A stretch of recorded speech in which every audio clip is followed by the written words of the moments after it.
Welcome to TeachTech. In this video, we are going to learn about Class C IPv4 Address subnetting, implementing DNS and DHCP services, and basics of static routing. Also, we will be implementing all these scenarios in Cisco Packet Tracer and perform connectivity test at the end. So let's start with the scenario. We have this network. We have a network address of 192.168.10.0/24, which is to be broken down into 3 subnets with following information. Subnet 1, 75 host, Subnet 2, 33 host, and Subnet 3, 2 host. The tasks that needed to be done are perform subnetting and find network address, usable address, and broadcast address for each subnet. Create the topology as given in the network diagram. Configure all subnets with proper IP address as following. Configure DHCP and DNS server. Perform static routing in router 0 and router 1. Verify connectivity test using ping and domain name. So let us start by doing subnetting. Task 1, subnetting. We have a network address of 192.168.10.0/24, which is to be broken down into 3 subnets with following information. Subnet 1, 75 host, Subnet 2, 33 host, and Subnet 3, 2 host. Let's start the solution. As given by the question, we have network address 192.168.10.0/24. So the default subnet mask will be 255.255.255.0. In binary form, it will be 8 ones, .8 ones, .8 ones, and 8 zeros. As given by the question, first let's start doing the subnetting for subnet 1, 75 host. We know the formula for subnetting: 2 to the power h minus 2 equals to number of usable host. Here, the small h represents the host bit on our subnet mask. So, as given by the question, we have subnet 1 to 75 host.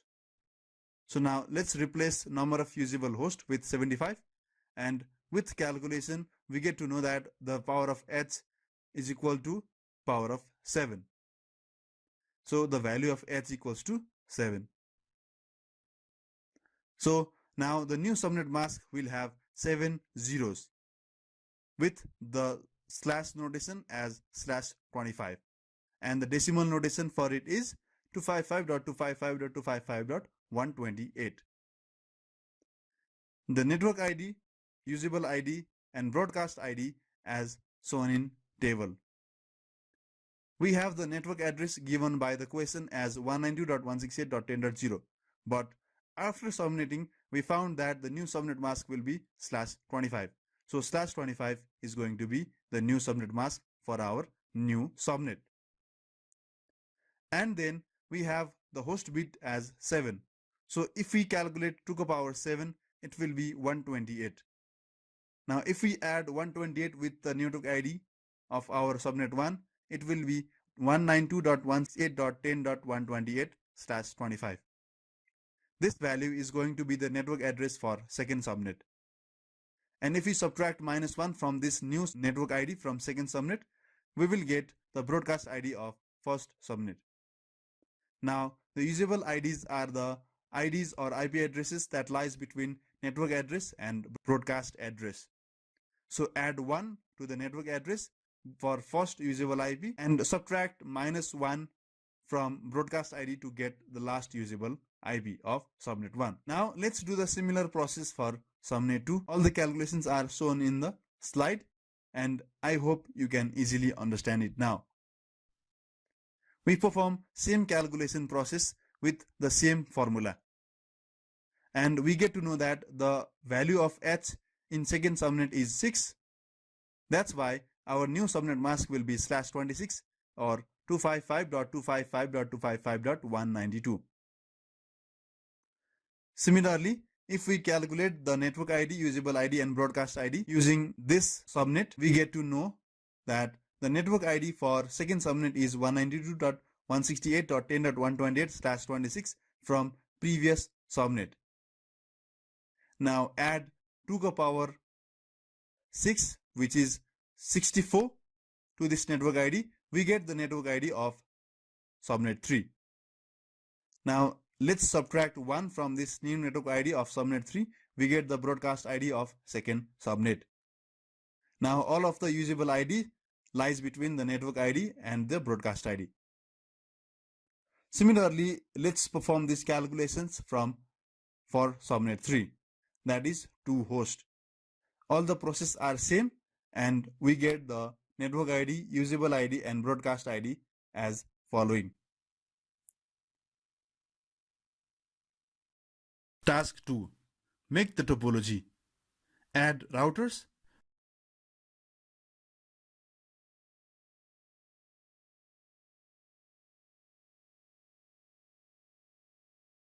servers, both for DHCP and DNS.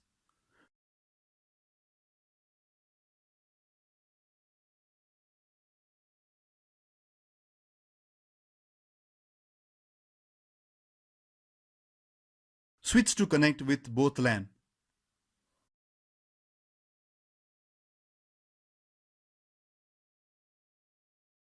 And add one PC on each network.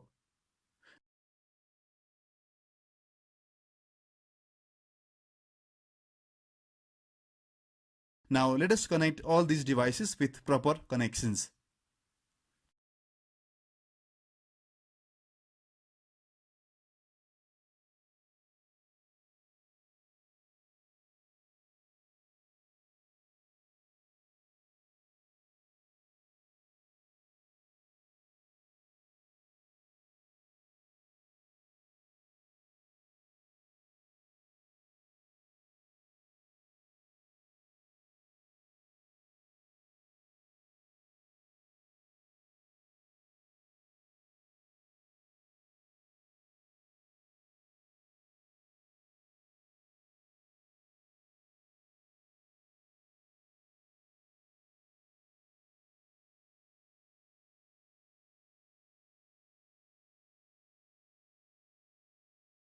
To connect both routers, we need to add the serial port first. So let's go to the physical section of router and add the serial port. For adding serial port, we should first power off the router and add the serial port and then turn the power on. After adding serial port, let us now connect the routers using serial connection.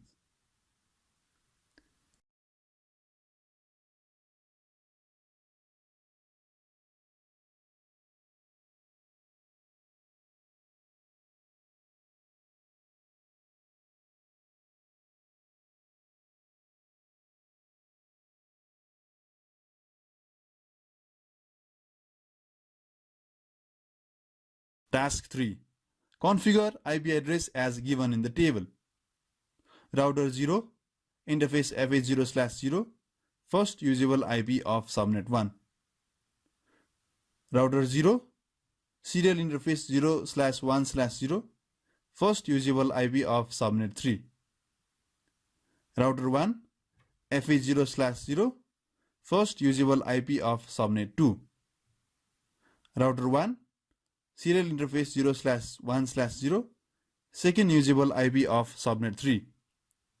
DHCP server, network interface card, second usable IP of subnet 1. DNS server, network interface card, second usable IP of subnet 2.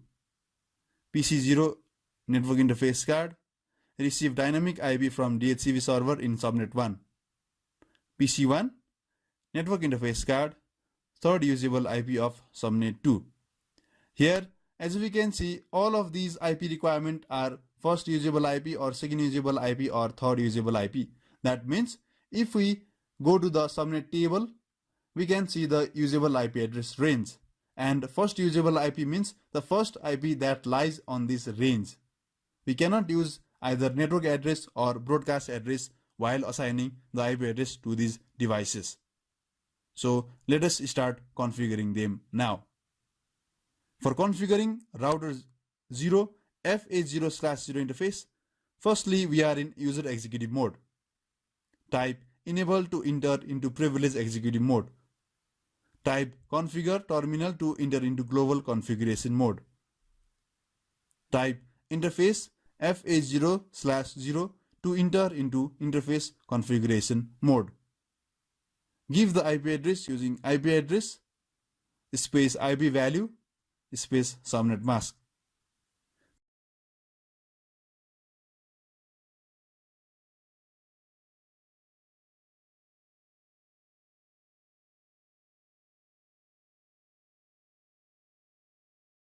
Give no shutdown command to power on the port.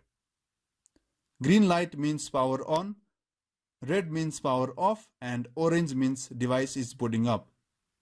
Similarly, let's configure for serial 0/1/0 port in router 0.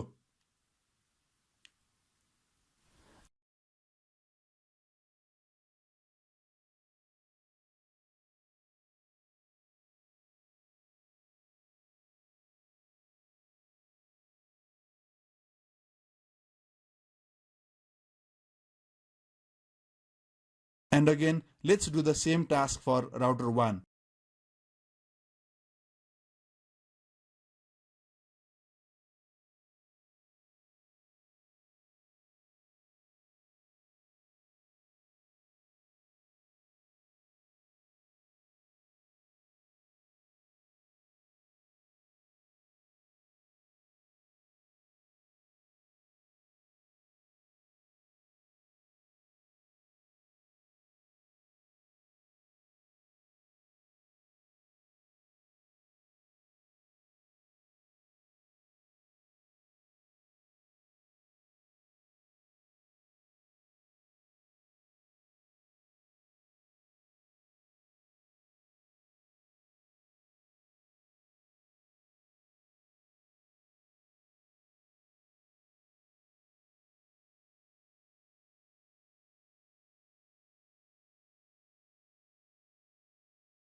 Now configure DNS server. The DNS server gets the second IP address from subnet 2.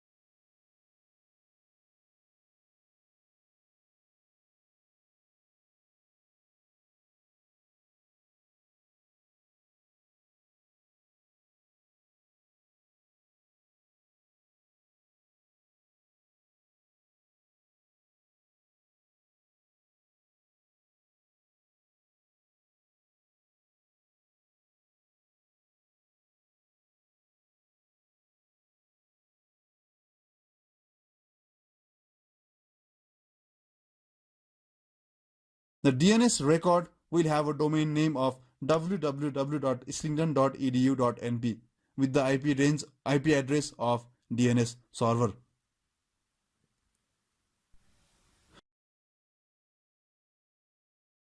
Also, DHCP server is now configured.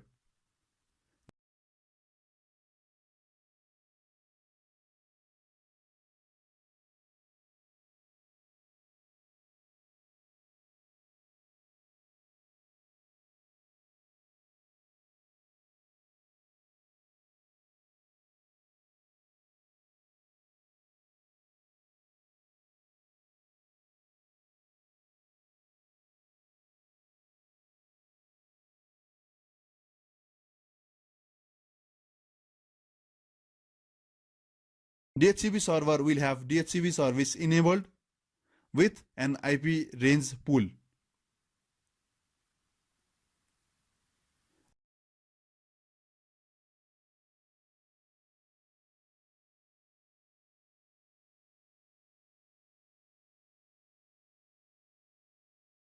And now let's configure PC0 to automatically receive the IP address from DHCP server.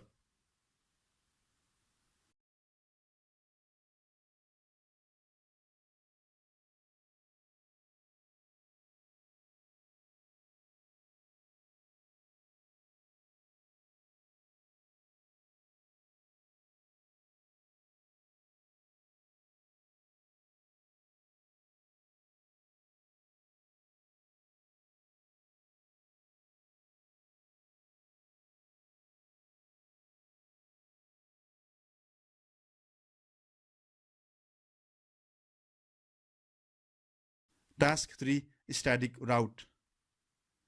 Now let's configure the static route in router 0 and router 1.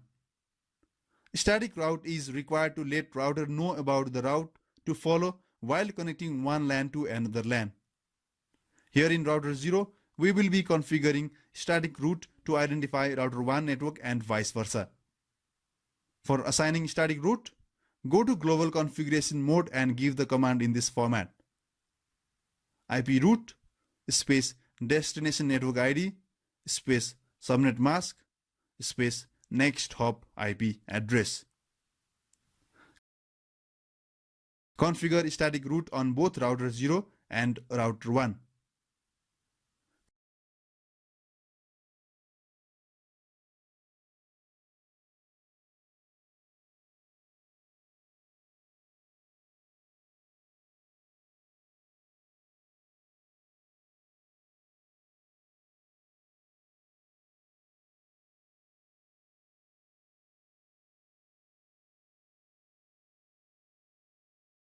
For verifying static route, we need to give the command show running config in privilege executive mode.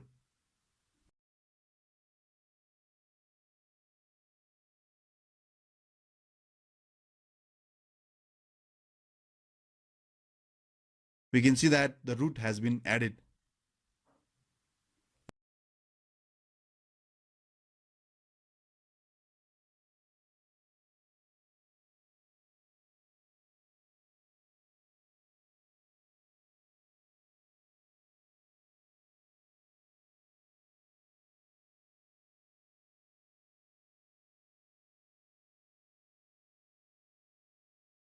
Now, task 4, let's verify the connectivity.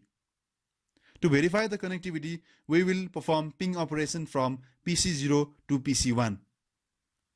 Also, we will try to access our domain name www.islington.edu.np from either of the device, maybe PC0 or PC1. Let's try it from both PCs.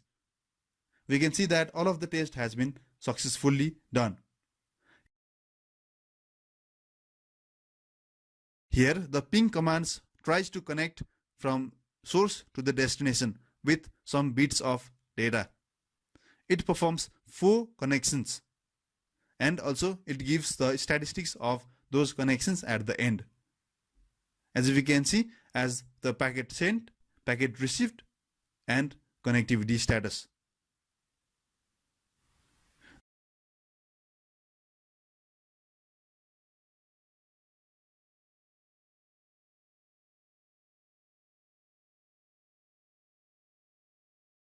This is it for today. I hope you liked this video. If you have not subscribed to my channel, please hit the subscribe button to like, share and comment. Thank you very much.